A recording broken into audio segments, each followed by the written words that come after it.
Halo bosku, selamat datang di channel Era Mobile. Jadi di sini kita bakal membahas kekurangan dan kelebihan produk terbaru dari Oppo, yaitu Oppo A78 5G. Jadi di sini kita bakal membahas kekurangan kelebihan ini menurut dari channel Era Mobile juga.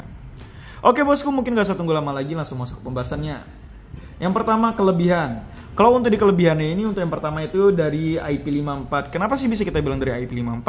Karena untuk di kalangan harga handphone 3 jutaan itu sedikit sekali yang banyak menggunakan sertifikasi yang semacam ini, yang mana itu menjadi salah satu selling point ataupun nilai jual dari handphone ini tersebut, yaitu yang mana ini sudah anti cipratan air dan anti debu yang seharusnya udah ada di handphone 3 jutaan dan sekarang direpresentasikan di Oppo A78 5G, yang mana sedikit yang masih menggunakan dari sertifikasi anti air atau anti cipratan air dan anti debu ini sekarang cuman udah digunakan di Oppo A78 5G ini, seperti itu bosku. Dan kelebihan yang kedua itu dari segi prosesor. Kenapa sih dari segi prosesor? Karena di Oppo A78 5G ini dia sudah menggunakan Dimensity 700 dengan fabrikasinya 7 nanometer dan 5G juga tentunya, yang mana itu mendukung banget untuk dari segi multitasking dan kalau untuk main-main game jadi itu sangat ketolong banget. Dan kalau buka aplikasi-aplikasi berat dengan Dimensity 700 5G ini dengan fabrikasi 7 nanometer itu sangat-sangat mendukung untuk penggunaan aplikasi berat. Jadi kita nggak worry lagi untuk nge-lag ataupun kayak ngebug untuk main game apa gimana, itu sangat-sangat ketolong banget, bisa dibilang seperti itu bosku. Dan yang ketiga itu dari segi desainnya. Kenapa sih dari segi desain? Karena di sini dia memiliki desain yang tidak terlalu tebal dan tidak terlalu berat juga. Jadi cukup standar. Dan dia itu memiliki desain yang cukup simple dan dengan pilihan-pilihan warna cukup menarik, dan ada dua pilihan warna, ada warna glowing black dan warna glowing purple, yang mana untuk glowing purple ini cukup menarik, biasanya dipakai-pakai kayak untuk di Samsung itu pun ada di Samsung S23 Plus ya. Di S23 Plus, S23 biasa itu ada kayak untuk warna purple-nya atau warna violetnya. Jadi untuk di harga handphone 3 jutaan kerasa banget premiumnya dengan bezel dengan dimensi pegangnya itu seperti menggunakan iPhone juga, dengan desain yang cukup nge-shape juga. Jadi itu kerasa banget flagship dari Oppo A78 5G ini. Dan yang keempat itu dari segi baterai. Kenapa sih dari segi baterai? Karena walaupun dia dengan kapasitas baterai yang kurang lebih hampir sama pada handphone pada umumnya, di sini dia menggunakan kapasitas baterai ada di 5000 mAh. Cuman di Oppo A78 5G ini dia memiliki sistem yang namanya Super Power Saving yang bisa bertahan sampai 22,5 jam. Jadi 22 jam setengah gitu.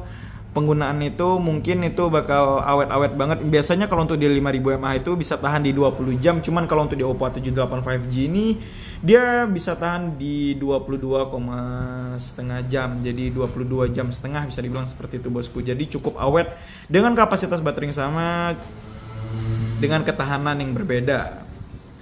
Dan di selanjutnya kita bakal membahas kekurangan. Jadi untuk di sesi kelebihan tadi ada 4 poin, ada di IP54, ada prosesornya, ada dari segi desain dan kapasitas baterainya, daya tahan baterai. Dan untuk di kekurangannya kali ini yang pertama itu dari segi lensa. Kenapa sih dari segi lensa? Karena di lensa Oppo A78 5G ini dia memiliki lensa yang cukup kurang fungsional.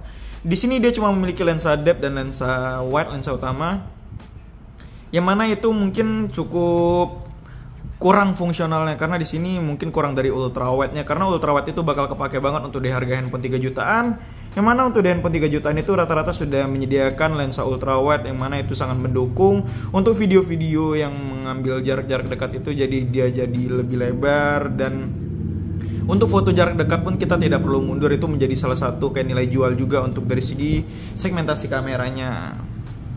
Dan yang kedua itu dari segi Android-nya.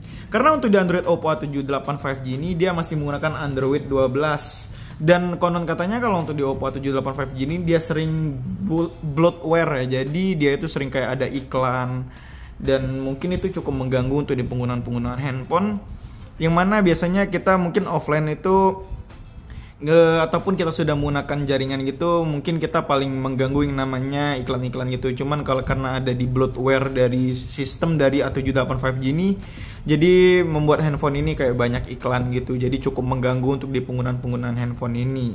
Mungkin yang sering multitasking atau penggunaan aplikasinya untuk kerja juga dan yang komunikatif juga.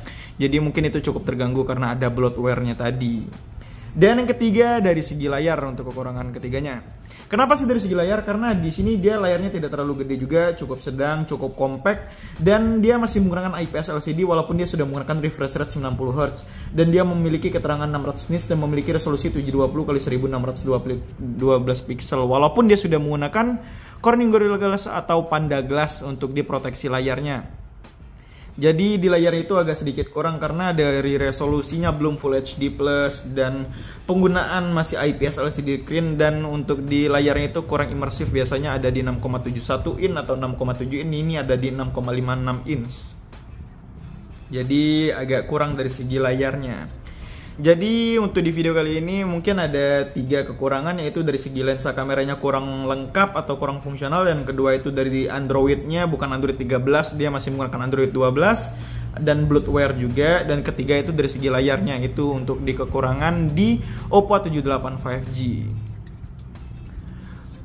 Oke bosku, mungkin sekian untuk video kekurangan dan kelebihan untuk kali ini. Apabila ada kekurangan mungkin bisa tambahkan di kolom komentar. Stay terus di channel Ara Mobile. Sekian, terima kasih.